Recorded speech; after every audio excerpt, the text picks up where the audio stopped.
All right, welcome to another episode. And on this particular tutorial, I am going to be talking about my picks for the top 10 WordPress plugins that you should install with every WordPress install that you have. So if you've never created a WordPress site before, I actually have created a video. I'm going to leave that description below. I've got the links to go there, so you could go there first, learn how to create a WordPress site, and then come back here. Now, within WordPress, there are literally hundreds, maybe even thousands of plugins that are available for WordPress. And what the plugins are is they allow more additional functionality for your website. And whenever you log into your dashboard, you come here to plugins, it'll show all the plugins that you currently have. Now, these are normally installed by default for most web hosting providers. Normally, Akismet is installed, and also this Hello Dolly. And sometimes limit login attempts will be installed as well. And if this is not installed by default, I do recommend that you install this. So it's kind of like number 11 if you don't have it installed already. So normally, I don't leave these on. I normally delete them, but I'm going to leave this on just for the purpose of to show you that whenever you do install a new WordPress site, that's normally what's on there. So typically what you do is you come to plugins and then you go to add new. And as you see, some plugins already show up. You know, there's a featured area, there's a popular area, there's a recommended, and there's a favorites. And so you kind of get the idea right here on what it is. And so, like I said, there's a lot of plugins available, and a lot of times they're recommended, popular, featured. These are normally the ones that people are going to install. But as I said, if you're brand new to WordPress, you're probably not going to be familiar with which ones to install. Like, for example, Google Analytics by Yoast. If you're brand new to building WordPress websites, you probably won't even know what Google Analytics is, and you probably definitely won't know what Yoast is. So that's why we have these tutorials to show you. And so the very first one that I'm going to recommend, and you can just type it in right here, is Wordfence. So this is the number 10 plugin I recommend you install first. And this is in no particular order, but this is usually the order that I install them in. And whenever you see a plugin, you could also look at the details first. So if you're not familiar with the plugin, you could come in here and look at the description of the plugin, and also the ratings and so forth. So that's good to know, especially if you're not really familiar with the plugin. So all you have to do is just go ahead and click on install now. And what I'm going to do on each of these 10 plugins is I'm going to go over a little general overview of the plugin. So I'm not really going to get in depth, because some of these plugins, they have a whole bunch of features, and I could create a whole tutorial just for those plugins alone. And so once you've installed it, go ahead and activate the plugin. And for Wordfence security, I've already installed this. So as you see, it's right here. And you could deactivate it or activate it. Sometimes when you install a plugin, you have to also activate it as well. Okay, but some plugins like this one, as soon as you install it, it automatically activates by itself. And as you can see, after I installed it, on my menus right here, there's a new one called Wordfence. And I've already installed this before, but typically when you install Wordfence for the very first time, it's going to ask you for your email so that it could send you security alerts. So let me show you what that is. So whenever you have Wordfence installed, come over here to options. Okay, typically they ask for your email, but I'm going to show you where it actually is. So when you come here to options, right here where it says where the email alerts, put your email right here. And be sure to put an email that you actively use, because whenever there are any security alerts, it will send it to this email. So if you don't have an email that isn't working, it's going to be useless. Okay. Now, there are a lot of features in Wordfence. And like I said, I could do a whole nother tutorial going over each one of these features. But the only one that you really need to be worried about when installing this at the beginning, just put your email. That's it. Okay. So, whenever you create a website, you definitely need some type of security, basic, because websites get hacked all the time. And so not to scare you, but that's just the reality of the internet. And there are many security plugins available. There's Wordfence, there's iTheme Security, and there's Security. Those are the top 3 ones. There's others as well, but those are the top 3. And the reason why I choose Wordfence is because it has a lot of features that I like. It's easy to use, and it's free, and it's a really good security program, just to let you know. Above anything else, it really is a good security program, okay? So that is my number 10. Let's go ahead and install my number 9 pick. And this has to do with security once again. So you go to plugins, go to add new. Okay, and the plugin here, you type it right here. It's called CAPTCHA. And I'll show you what this is in just a second. And the one you want to install is CAPTCHA by Best Websoft. Just go ahead and install it. And depending on your internet, it might take a minute or two to install it. Okay, so you go ahead and activate the plugin. And what this will do is it'll actually show up on your settings right here. I'm sorry, not settings. Where is it? There it is. BWS plugins is under CAPTCHA. Okay. And there's a variety of settings available, but just leave it. You don't have to change anything. Just leave it right there. Leave it right there as a default. And what it will do is, if you go to your website on the login, let me go ahead and refresh that. See, it'll add this. It's a CAPTCHA. So and you could change this. And what a CAPTCHA is it has like a bunch of questions. Like this is 6 times, this is 5. You have to put the right answer, and you could change this CAPTCHA as well. So see, it changes the CAPTCHA. So what this will do is it'll protect your website from things like automated programs. They call them robots or programs, whatever you want to call them. And what these programs do, they go out on the internet and they try to hack into websites. So they'll go in and try a whole bunch of different username and password combinations automatically until they get into your website. So what a CAPTCHA does is it puts another layer of security so that the program has to answer these questions. And since this stuff is generated randomly and it's like images and numbers, it makes it more difficult for these automated programs to work. And so it's not, nothing in security is 100%, but whenever you're adding these extra layers, such as the Wordfence security and this CAPTCHA, it just makes it that little bit harder for people who are trying to get into your websites. Okay, so that's my number 9 plugin. And my number 8 plugin.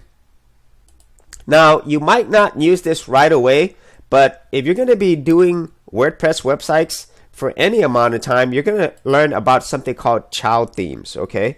And they're very important, okay? So this number 8 plugin is called the Child Theme Configurator, okay? And so you'll see it right here. Go ahead and install it. And go ahead and activate it, okay? And there it is. So it's under Tools. Let's go to Child Themes. Okay. And I'm not really going to get into detail with this because unless you've created a child theme, you won't really understand this. But it's a great tool for creating child themes really easily. Now, if you were to create a child theme, normally, manually, you have to do it manually. Normally, you have to go log into your hosting. You're going to have to create a new child theme folder. And then you're going to have to edit some files. And so for most people who are brand new to WordPress websites, that's not something that you want to do right at the beginning. And you could mess things up if you're not really familiar. And there are other child theme plugin tools available, but this is my favorite. And like I said, if I could do a whole tutorial on this, there's a lot of features available in Child Theme Configurator. But you want to go ahead and install this because if you're going to be spending time working on WordPress websites, eventually you're definitely going to have to use a child theme. Okay, so that's my number 8 pick.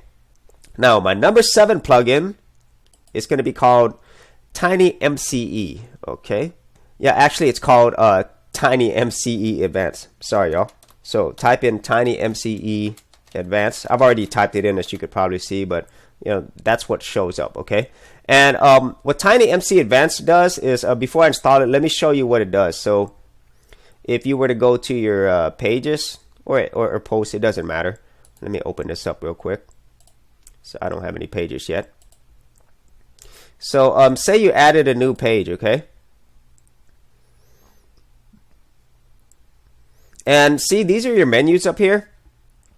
And if you've ever used Microsoft Word, you know, you usually have these shortcut menus, and there's not a lot available here. So whenever you install in this TinyMCE Advance, it will give you more options. Okay, let me show you real quick. So now that you saw how it looked like before, let's go ahead and install it. Activate it. Okay, and what should show up, see there's a setting, there's this thing called TinyMCE Advance. And see, it adds more options. You could add and remove different options up here. Now, like I said, I keep reiterating this, but I'm not going to go over all the details here. But let me show you what it actually does. So if you go back to your pages and add new,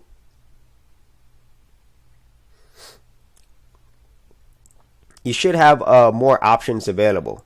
Okay, and you could always add more options here, which you didn't have before. So let me show you a quick example. Let's go here. Okay, let's go ahead and add this font family. Okay, because that's something that I use a lot. And font sizes. Okay, gonna save that.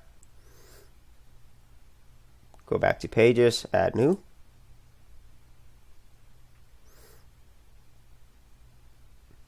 And see, it shows up. So this is great if you're doing a lot of web pages, websites. You're definitely going to be spending a lot of time on posts and pages. And so this allows you to control what type of features that you want available while you're creating or editing these pages and posts. Okay, so that was my number 7 pick. That was TinyMCE Advance. Now my number 6 plugin is Contact Form 7. Now, whenever you create a website, you know, you definitely want some way in order for people to contact you. And so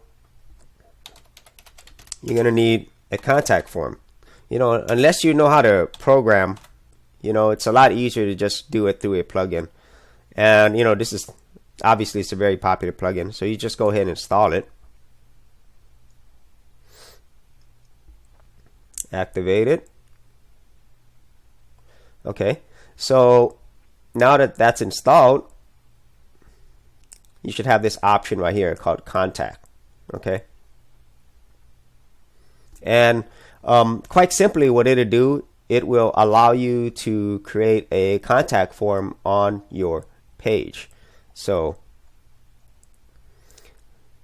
I'm going to go through this really quick. Okay, so then you can kind of see how it looks like.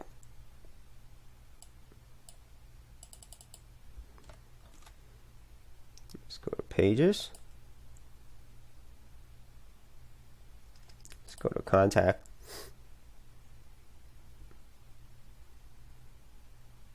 Okay, so right now, if you look at this page, let me open it up really quick. You know, it's got some text and stuff here, but you know, there's no contact form. Okay, so if I add this contact form, go ahead and update it, and then you come back here and let's go ahead and refresh it. You should see a contact form right here. And you know, under the contact form settings, you could set which emails and so forth that it'll go to. Okay, and you could also do integration as well. So that is my number 6 pick. And number 5 plugin, it's gonna be coming soon. Now you might be wondering, what is coming soon? That's a cool plugin name, by the way. So, you know, as you're building your websites, you know, you probably don't want people to see your website while you're building it. And like I said, there are a ton of plugins available under coming soon, but the one I use is just this coming soon in maintenance mode. It's very simple. Okay, so let's go ahead and install this. And I'm going to show you what it does. Let's go ahead and activate this plugin. And then once you get that coming soon plugin activated, you see this little option down here called coming soon. So what is this really used for? Well, if you go to your website right now, there's your website, completed, beautiful. But what if you're still working on it? Well, that's where this plugin comes in. So once you get in, I've already clicked on enabled. There are many other features, but that's a simple one. Just click on enable and then click on save. And what'll happen is when you go to your website, you're going to get something like this. And so this is a nice professional way of telling people that your website is still being worked on. So that's really, really nice to have. Okay, so I'm going to leave that on there right now. So that is my number 5 plugin. Now my number 4 plugin, it's going to be a little more technical. Okay, now whenever you are on a website or you're building websites, whatever is related to the internet, there's going to be some form of SEO. And if you're not familiar with SEO is, that means search engine optimization. Now I realize if you're brand new to WordPress, you probably have no idea what that is. But in time, just like the child theme configurator, you're going to be doing some type of SEO. And so the best one, in my opinion, is Yoast SEO. There's another one that I use also. It's called All-in-One SEO. That is also excellent. Okay, but this is the one that I use. So let's go ahead and install it. And I'm going to show you briefly what that is. And Yoast SEO has a lot of very powerful features. And so if you're very good at SEO or you're really technically inclined, you could spend countless hours just tweaking and stuff. Okay, so that's been activated. You could start the tour if you want, but I'm not going to. So if you go to your website pages or even your posts, you're going to see a new feature. So if we'll go down here to page, you'll notice after you install the Yoast SEO, you'll have some new options down here. So this particular program already does SEO on your website and pages for you, and so it's really nice. It gives you a very general idea of your SEO status and where you could go to actually improve it. But if you go here to the Yoast SEO right here, there are a ton of options. There's actually multiple courses just to learn how to use this, so it's really, really advanced. But that's Yoast SEO, and that's actually my number 4 plugin. Now my number 3 plugin, it's going to be something that you might not think about, but it is important for websites. Okay, and that is called Broken Link Checker.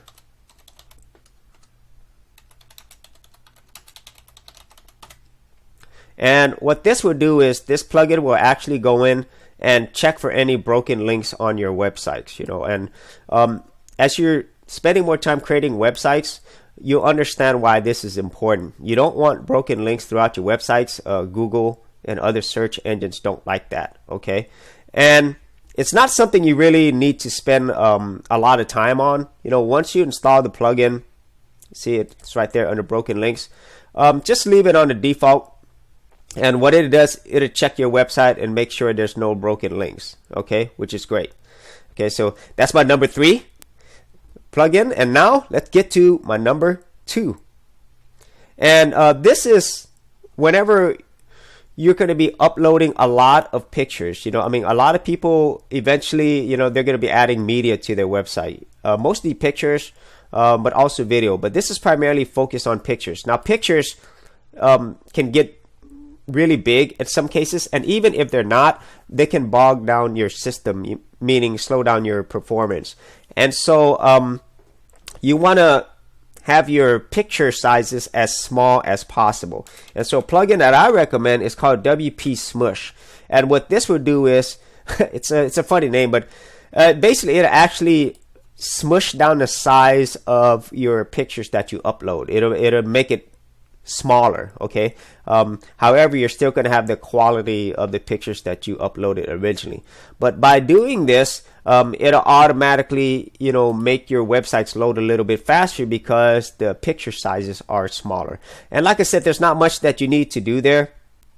in terms of setting up. Just go ahead and just turn it on, and the next time that you upload a picture, WP Smush will automatically smush the picture.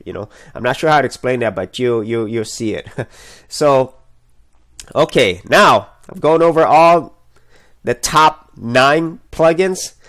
The last one that I have that I definitely think you should have for every WordPress install is a plugin called Updraft Plus. Now that name probably doesn't mean anything, but what that is, it allows you to back up your websites, okay, which is very, very, very important. You could probably imagine that if you're building your website, you spend all this time and all of a sudden something happened and your website's gone.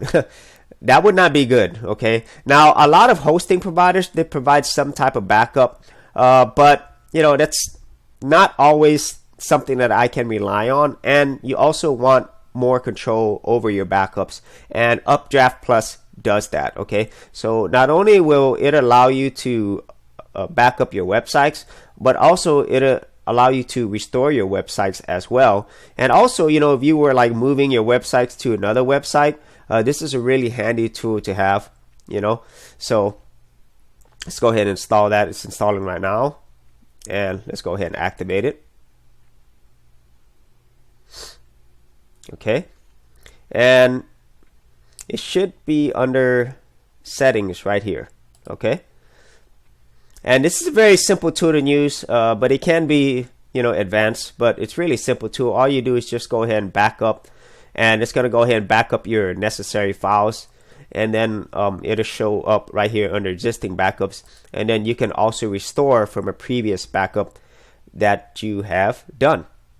So that is it for my top 10 WordPress plugins. This is primarily for beginners, but I think as you're working through WordPress, you'll probably have your own set of plugins that you install every time. But these are the ones that I use every time, and I think that they are pretty much essential. And after a while, whenever you have your own list of plugins, it'll just be standard for you to do it regularly. Okay, so that is it for this particular tutorial. If you found value in these, be sure to subscribe. And as I said, if you've never created a WordPress website before, I've left the links and descriptions below on a video that I did on how to do that. Thanks for watching. Comment below, like, and we will see you on another episode.